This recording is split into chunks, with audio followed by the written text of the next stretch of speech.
అందరికీ నమస్కారం. ఈరోజు దుర్దినం. బాధతో ఏం మాట్లాడాలో అర్థం కావట్లేదు. ఒక మహానేత, ప్రజల గుండెల్లో చిరస్థాయిగా ఉన్నటువంటి మా నేత డాక్టర్ వైఎస్ రాజశేఖర రెడ్డి గారికి ఈ రకమైన అవమానం బాధగా ఉంది. ఎవరన్నా కానీ వాళ్ళను కఠినంగా శిక్షించారు. పట్టపగలు 6-6:30 మధ్యలో అని చెప్తా ఉన్నారు. ఇక్కడ పోలీస్ యంత్రాంగం ఏం చేస్తూ ఉన్నారు? ఈ రకంగా జరుగుతూ ఉంటే ఒక వ్యక్తి స్టాచ్యూ ఎక్కి ఇంత అమానుషంగా చేస్తూ ఉంటే ఏం చేస్తూ ఉన్నారు? నడి రోడ్డు సెంటర్, శ్రీనివాసనగర్ సెంటర్ అనేది నంద్యాలలోని ఇంపార్టెంట్ సెంటర్గా మనకందరికీ తెలిసిన విషయం. ఇటువంటి సెంటర్లో ఈ రకంగా చేస్తూ ఉంటే ఏం చేస్తూ ఉన్నారు? ఇంకా బాధగా ఉంది. కొంతమంది అయితే చెప్తా ఉన్నారు ఆ వ్యక్తి వైఎస్ఆర్సీపీకి చెందిన వ్యక్తి, ఇంకో వ్యక్తికి అని చెప్తున్నారు. నేను క్లియర్గా మీ ద్వారా అడుగుతా ఉన్నాను, ఎవరైనా సరే వైఎస్ఆర్ రాజశేఖర విగ్రహాన్ని ధ్వంసం చేసే వ్యక్తి వైఎస్ఆర్కి చెందిన వ్యక్తి అవుతాడా? ఇంత దుర్మార్గమైన చర్య చేసే వ్యక్తి అవుతాడా? పాత ఫోటోలు, ఆ ఫోటోలు చేసుకుంటా పోతా ఉన్నారు. ఇంకొక మా వ్యక్తి చెప్పాడు, కొన్ని రోజులు వైఎస్ఆర్సీపీలో ఉన్నాడు, కొన్ని రోజులు 24 నుంచి తెలుగుదేశం పార్టీలో ఉన్నాడని చెప్తా ఉన్నాడు. వాడెవడన్నా కానీ ఇటువంటి చర్య తీసుకున్న వ్యక్తి తప్పు.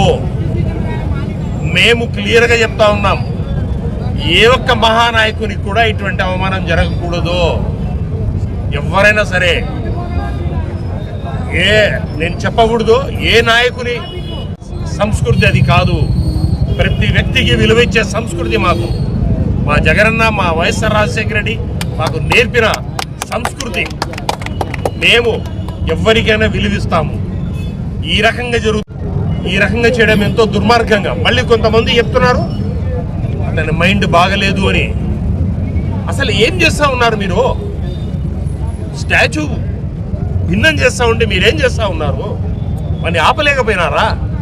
ఇంత సెంటర్లో 1 గంట 20 నిమిషాలు అతను బ్రేక్ చేస్తూ ఉంటే పోలీస్ యంత్రాంగం ఏం చేస్తూ ఉంది? మిగతా వ్యక్తులు ఏం చేస్తూ ఉన్నారు? దేనికి రక్షణ కల్పిస్తూ ఉన్నారు?